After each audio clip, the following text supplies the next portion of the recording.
जय श्री कृष्ण दर्शकों, यह वीडियो महाभारत के धार्मिक ग्रंथ से ली गई है। इसका प्रसंग बहुत ही रहस्यमय है। भगवान श्री कृष्ण इस सृष्टि के महानायक माने जाते हैं और धर्म की स्थापना के लिए पृथ्वी लोक में आना पड़ा। महाभारत काल में हर एक योद्धा किसी न किसी देवता का अवतार माना जाता है। इसी में से एक महान योद्धा अभिमन्यु भी था। और वह किसका अवतार था, कौन थे पूर्व जन्म में उसके माता पिता, और महाभारत के युद्ध में इतनी कम उम्र में वीर गति को प्राप्त हो गया। श्री कृष्ण को पता था कि कौरव अभिमन्यु को चक्रव्यूह में घेर कर मार देना चाहते हैं, लेकिन फिर भी श्री कृष्ण ने अभिमन्यु को नहीं बचाया। आखिर श्री कृष्ण अभिमन्यु को क्यों मारना चाहते थे और किस वचन की वजह से श्री कृष्ण ने अभिमन्यु को चक्रव्यूह में कौरवों से नहीं बचाया? आइए जानते हैं इसी के बारे में। इसलिए आप वीडियो में लास्ट तक बने रहें और वीडियो को लाइक करके चैनल को सब्सक्राइब कर लें, ताकि इसी तरह की वीडियो आपको मिलती रहे।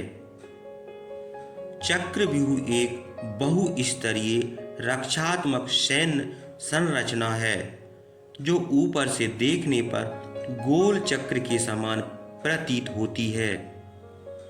इसके हर द्वार की रक्षा एक कुशल मराठी योद्धा करता है। इस चक्रव्यूह की रचना महाभारत में कौरवों के प्रधान सेनापति द्रोणाचार्य द्वारा धर्मराज युधिष्ठिर को बंदी बनाने हेतु या अभिमन्यु की चक्रव्यूह में हत्या करने के लिए किया गया था। इसके भेदन का ज्ञान पांडव पक्ष में केवल प्रद्युम्न, अर्जुन, कृष्ण और अभिमन्यु को ही था, परंतु जब द्रोणाचार्य ने इस व्यूह की रचना की तब इन चारों में से केवल अभिमन्यु ही मौजूद था। अभिमन्यु ने चक्रव्यूह भेद करने का ज्ञान अपनी मां के गर्भ में ही प्राप्त कर लिया। जब अर्जुन समुद्रा को चक्रव्यूह भेदन करना बताया था, समुद्रा के बीच में नींद आ गई। इस वजह से चक्रव्यूह से निकलने का मार्ग नहीं जान पाया था।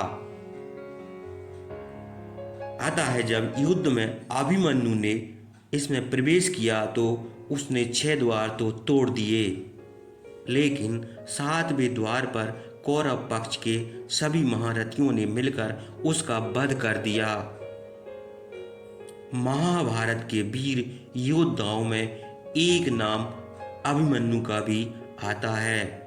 माना जाता है कि श्री कृष्ण को पता था कि अभिमन्यु के साथ कौरव क्या करने वाले हैं, लेकिन इसके बावजूद भी उन्होंने अभिमन्यु को नहीं बचाया।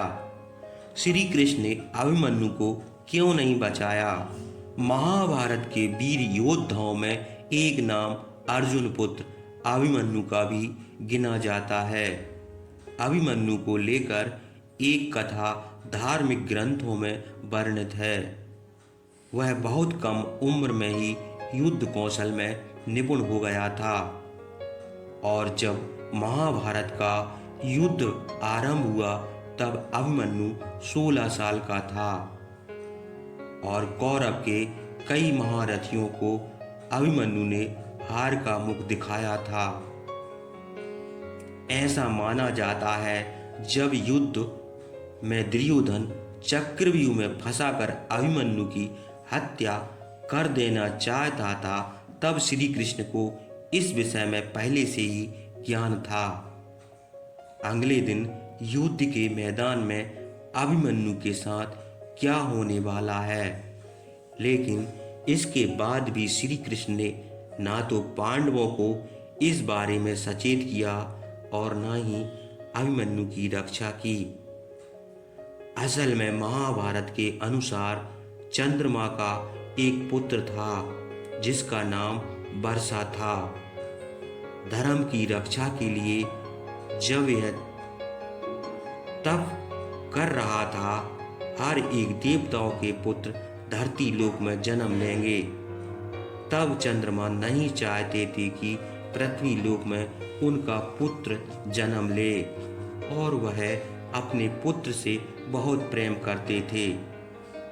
उसे अपने आप से अलग नहीं करना चाहते थे, लेकिन भगवान शिव की आज्ञा चंद्रमा को टालनी नहीं पड़ी। ऐसे में अपने पुत्र को वह पृथ्वी लोक में भेजने के लिए तैयार हो गए। चंद्रमा ने अन्य देवताओं के समक्ष यह शर्त रख दी कि उनका पुत्र अभिमन्यु के रूप में जन्म लेगा और बहुत ही अल्प समय के लिए वह पृथ्वी पर रहेगा। यही कारण था कि महाभारत युद्ध के 13वें दिन 16 वर्ष की आयु में अभिमन्यु अपनी वीरता दिखाते हुए वीर गति को प्राप्त हुआ और श्री कृष्ण ने अभिमन्यु को कौरवों के छल से जानबूझकर नहीं बचाया।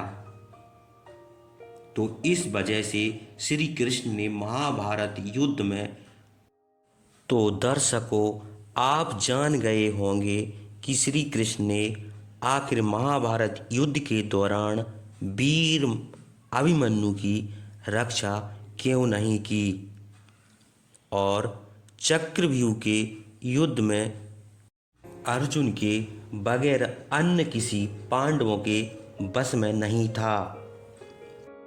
अभिमन्यु अपनी वीरता दिखाते हुए वीर गति को प्राप्त हुए और श्री कृष्ण ने अभिमन्यु को कौरवों के छल से जानबूझकर नहीं बचाया।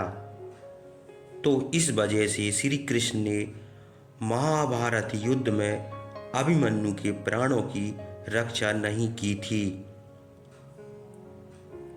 अगर वीडियो अच्छी लगी हो तो वीडियो को लाइक करें और हमें कमेंट करें, चैनल को सब्सक्राइब करें ताकि इसी तरह की वीडियो आपको मिलती रहे। जय श्री कृष्ण। दोस्तों, साथियों, वीडियो को लाइक ज़रूर कर दें और हमें कमेंट में जय श्री कृष्ण लिखना ना भूलें।